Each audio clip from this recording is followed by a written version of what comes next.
श्रोता बंधु नमस्कार। आपण शुणुंट 89.6 रेडियो बाघाजतीन गोष्ठी बेतार केन्द्र प्रचार करुछु महादेव दासଙ୍କ विरचित तथा मूल संस्कृत श्लोक उद्धृत कार्तिक महात्म्य यार चतुर्विंश अध्याय।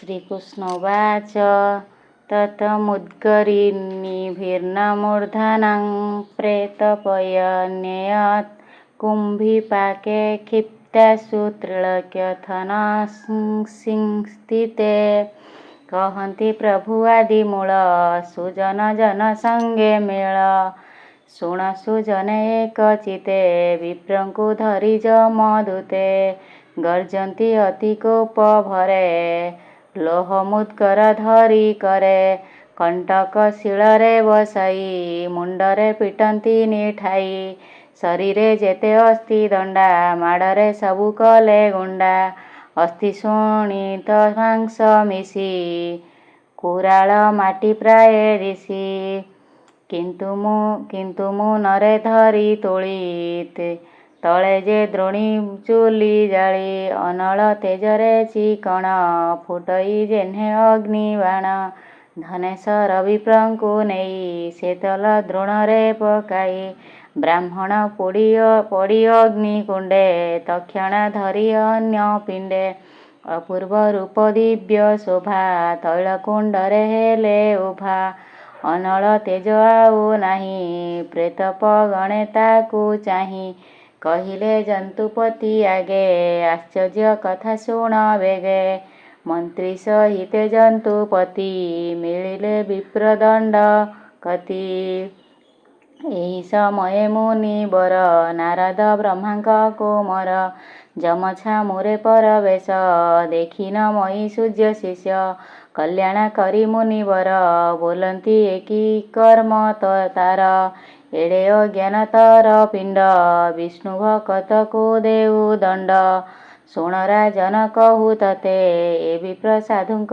ସଙ୍ଗତେ ମାସେ ରହିଲା ଏକ ମେଳେ କାର୍ତ୍ତିକ କୃତ୍ୟ ଯେଉଁ ସ୍ଥଳେ ସେ ବ୍ରତ ମହିମା ଏ ମନ୍ତ ଯେ କରେ ତା ପୁଣ୍ୟ ନେତେ ମନ୍ତ ତାଙ୍କ ସଙ୍ଗତେ ଏକ ଦିନେ ଯଦି ମିଳନ୍ତି ପାପୀ ଜନେ ତାର କୁଳସ ଯେତେ ଥାଇ ଦର୍ଶନ ମାତ୍ର କ୍ଷୟ ଯାଇ ଏଥୁ ଶୁଣ ଉପଲକ୍ଷ୍ୟ ଶୁଷ୍କ କାଠକୁ ଅଗ୍ନି ଭକ୍ଷ୍ୟ ଯେ ସଙ୍ଗେ ଓଦା କାଷ୍ଠ ମିଶି ସେକିନୁ ହଇ ତହିଁ ଧ୍ୱଂସୀ ଏମନ୍ତ ସାଧୁ ସଙ୍ଗ ଗୁଣ ହେ ଦଣ୍ଡ ଧର ଏବେ ଶୁଣ ଏଡ଼େ ଅଜ୍ଞାନ ତାର ତୋର ପିଣ୍ଡ ବିଷ୍ଣୁ ଭକ୍ତକୁ ଦେଉ ଦଣ୍ଡ ଏ ବିପ୍ର ମାସେ ପରିଯାନ୍ତେ କାର୍ତ୍ତିକବତୀଙ୍କ ସଙ୍ଗତେ ସମ୍ପୂର୍ଣ୍ଣ ମାସେ ଥିଲା ରହି ଏହା ଶରୀରେ ପାପ ନାହିଁ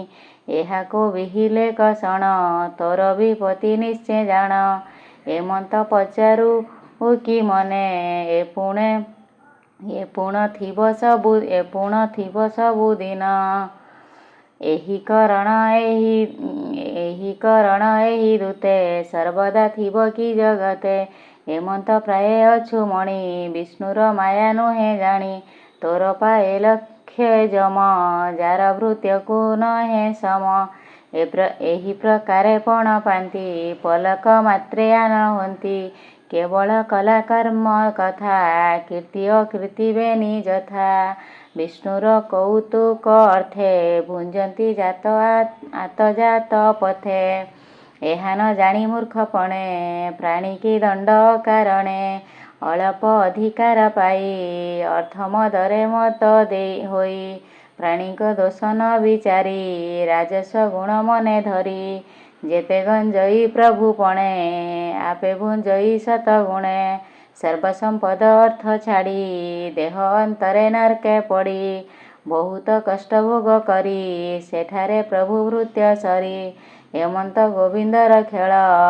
ବଡ଼ ଉପରେ ଅଛି ବଡ଼ ତୁ କିମ୍ପା ଏହା ନ ବିଚାରୁ ମନ୍ତ୍ରୀମାନଙ୍କୁ ନ ପଚାରୁ ଏ ଯେ କରଣ ବେନି ଜନ କି ଲେଖୁଥାନ୍ତି ପ୍ରତିଦିନ ଦଣ୍ଡକୁ ଯୋଗ୍ୟ ଯେଉଁ ପ୍ରାଣୀ ଏକଥା ନ କହନ୍ତି ଜାଣି ଏଣୁ ତ ସଭା ଅବିବେକେ ତେଣୁ ନାହାନ୍ତି ବିଜ୍ଞ ଲୋକ। ଏଥୁକୁ ଯେବେ ଅଛି ଭୟ ବିଚାରି କାର୍ଯ୍ୟ କର ରାୟ। ଏବେ ହୋ ତୋର ମନ ଥାଉ କାହାକୁ ନ ଦେଡ଼ିବୁ ଆଉ। ସେ କଥା ଶୁଣ ଜନ୍ତୁପତି ଯେବଣ ଜନ ବିଷ୍ଣୁ ଭକ୍ତି। ଗୋବିନ୍ଦ ଗୁଣ ଗୁଣି ଚିତେ ଯେଦିନ ହରୁଥାଏ ନିତ୍ୟ। ବିଷ୍ଣୁ ପ୍ରୀତିରେ ତପଦାନ କରିବ ତୀର୍ଥକୁ ଗମନ। ଯଜ୍ଞାଦି ବ୍ରତ ଧର୍ମ କୀର୍ତ୍ତି ସର୍ବସଂକଳ୍ପ ବିଷ୍ଣୁ ପ୍ରୀତି।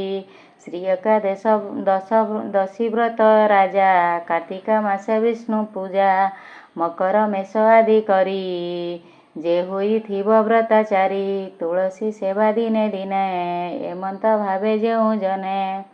ମର୍ତ୍ତ୍ୟମଣ୍ଡଳେ ଥିବ ରହି ତାଙ୍କ ସଙ୍ଗେ ଯେବା ଥାଇ। ଏ ସର୍ବଜନ ପୁଣ୍ୟମୟେ ଏହାଙ୍କୁ ନ ଦଣ୍ଡିବ ରାଏ। ଯେବେ ହିଁ ଥିବ ପୂର୍ବ ଶାପ ତେବେ ହିଁ ନ କରିବ କୋପ। ବିଶେଷ କାର୍ତ୍ତିକ କୃତ୍ୟର ଦିନେ ହିଁ ଥିବ ଯେଉଁ ନର। ତାଙ୍କ ନିକଟେ ତୋର ଦୂତ ନ ଯିବେ ଆଉ କଦାଚିତ। ଏବେ ସେ ବ୍ରାହ୍ମଣଙ୍କୁ ଆଣି ପ୍ରବୋଧ କହି ଦଣ୍ଡ ପାଣି। ଏମନ୍ତ କହି ଯମ ଆଗେ ମୁନି ଚଳିଲେ ଶୂନ୍ୟ ମାର୍ଗେ। ଆଶ୍ଚର୍ଯ୍ୟ ହୋଇ ଜନ୍ତୁପତି ଦୂତକୁ ଚାହିଁ କହୁଛନ୍ତି ବିପ୍ରଙ୍କୁ ଆଣି ମୋର ପାଶ। ନ ପୁଣ କରିଥାଅ ରୋଷ ଏ ବିପ୍ର ଏଡ଼େ ଲୋକ ବୋଲି ନ ବୁଝି ଦ୍ରୋହ କର୍ମ କଲି। ଏବେ କରିବା ତାକୁ ବୋଧ ଯେଣେ ଛାଡ଼ିବ ବିପ୍ର କ୍ରୋଧ। ତୁମ୍ଭେ ହୋଇବ ତାଙ୍କ ଆଗେ ସେ ଧର୍ମଶାସ୍ତ୍ର ଯୋଗେ।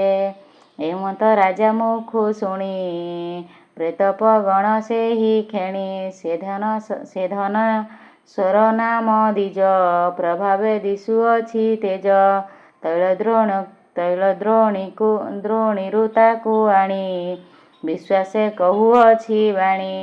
ହେ ବିପ୍ର ଶୁଣ ସାବଧାନେ ଯେ ଯମ ଦଣ୍ଡ ପାପ ପୁଣ୍ୟେ।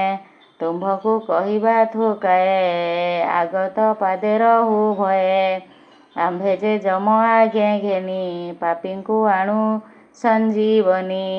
ପଥ ଦୁର୍ଗମ ଯମ ଆଳେ ଦେଖିଅଛୁ ଯେବେ ନିଡଳେ। ତାହା କହିବା ଏବେ କେତେ ଏଠାରେ ଦଣ୍ଡ ଅଛି ଯେତେ। ସେ କଥା ଶୁଣ ଦ୍ୱିଜ ଶ୍ରେଷ୍ଠ ଯେଉଁ ପାପୀଙ୍କ ଯେଉଁ କଷ୍ଟ। କେବଳ ବିଷ୍ଣୁ ଭକ୍ତ ଜନେ ଏହା ନ ଦେଖନ୍ତି ନୟନେ। ସେ ଦଣ୍ଡ ପାପୀ ଜନେ ଗ୍ରାସ କହଇ ମହାଦେବ ଦାସ।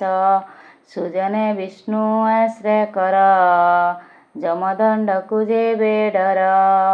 ଇତି ଶ୍ରୀ ପଦ୍ମପୁରାଣେ ଉତ୍ତରାଖଣ୍ଡେ କାର୍ତ୍ତିକ ମାହାତ୍ମ୍ୟ ଧନେଶ୍ୱର ବିପ୍ର ନର୍କ ନିସ୍ତାରଣେ ନାମ ଚତୁର୍ବିଂଶୋଧ୍ୟାୟ। ଶ୍ରୋତାବନ୍ଧୁ ଆପଣମାନେ ଶୁଣୁଥିଲେ ମହାଦେବ ଦାସଙ୍କ ବିରଚିତ ମୂଳ ସଂସ୍କୃତ ଶ୍ଳୋକରୁ ଉଦ୍ଧୃତ କାର୍ତ୍ତିକ ମାହାତ୍ମ୍ୟ ଏହାର ଚତୁର୍ବିଂଶ ଅଧ୍ୟାୟ। ଶ୍ରୋତାବନ୍ଧୁ ଆପଣମାନେ କାର୍ଯ୍ୟକ୍ରମ ଶୁଣୁଛନ୍ତି 89.6 ରେଡ଼ିଓ ବାଘାଯତୀନ ଗୋଷ୍ଠୀ ବେତାର କେନ୍ଦ୍ରରୁ।